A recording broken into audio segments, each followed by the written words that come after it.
How happy we are not to be outside at a marching band practice right now. That's all I could think about this morning is, oh my God, I'm glad we're not going to Old South this year. So it would be really, really chilly out there. Listen, welcome. Glad to have you. Thank you for coming out tonight.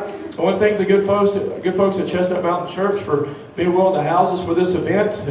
My concern was the stage size, and so far so good. So we'll see how things go. The transition between contraband and symphonic band will be the longest one because the setups are quite different, but the symphonic band and wind ensemble are similar. That's the big change this year. And now instead of coming to see 2 bands at a concert, you're going to see 3 this evening. And this is how I spend my mornings every day, starting with concert band. And the way we did this year is because the program was expanding so much that we did these auditions and we realized how many students we have. We have about, just wind players, woodwinds and brass, a little over 150 players now in the program. And you will see every band this evening is comparable in size. I think this one has around 48 winds. I think the symphonic band, this group has around 46 winds. Wind ensemble has around 49 wind players, and then you add the percussion. The other thing, you know how much we do. There's not been a time for an after-school rehearsal. All of our percussionists meet during 5th and 6th period. So the performance you just saw with this group back here is the first time they've ever performed with the band itself. So, now.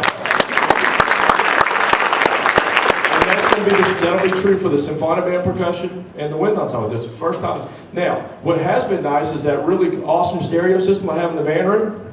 I record the bands with a metronome on, and then we run the pieces with the percussion section loud enough that they can actually hear and feel like they're playing with the band. So that is another benefit of having that sound system, that I can record the bands and then the percussion can play along, and someone said it feels like I was right there. So anyway, we have a nice concert, about 10 pieces of music this evening. I try to not make it too long, as long as I don't talk too much. That's the big kicker, because you know me, I like to talk a lot. So anyway, a couple of announcements, and then we'll move on. In the back parking lot, there's a silver Chrysler minivan with your lights on. You might want to check that out. All right? And then finally, you might know we have kind of a big football game coming up a week from Friday night.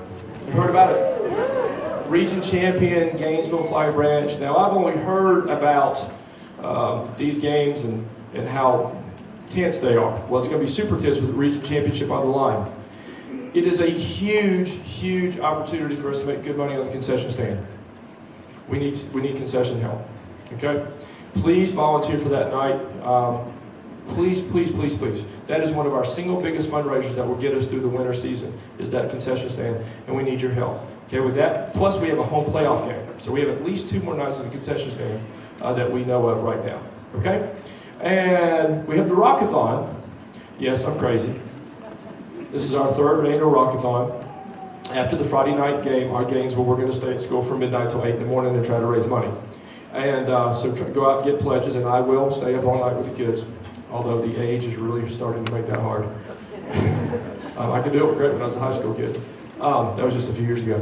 And anyway, but the Rockathon, students are getting pledges right now. 50% will go to their accounts, okay? And then next Monday night, I might as well say this, I haven't sent a letter about this, just spare time is not real spare. Next Monday night, we're going to have a Fiesta Bowl kickoff meeting up at the school with the cafeteria, a little PowerPoint on it.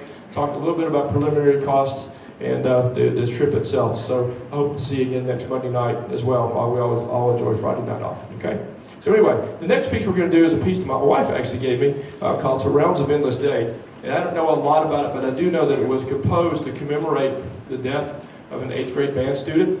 I don't know if it's local, I don't think it was locally, and her mother that was killed in a car wreck. And this was commissioned by, I forget who it says by, commissioned by the Thompson Middle School Band, Alabaster, Alabama, Connie and Tim Hammond, directors, and dedicated to the memory of band member Katie Dunn and her mother Millie. So this is dedicated to a tragic accident that happened. So I hope you enjoyed 2 Realms of Endless Day by Johnny Benson.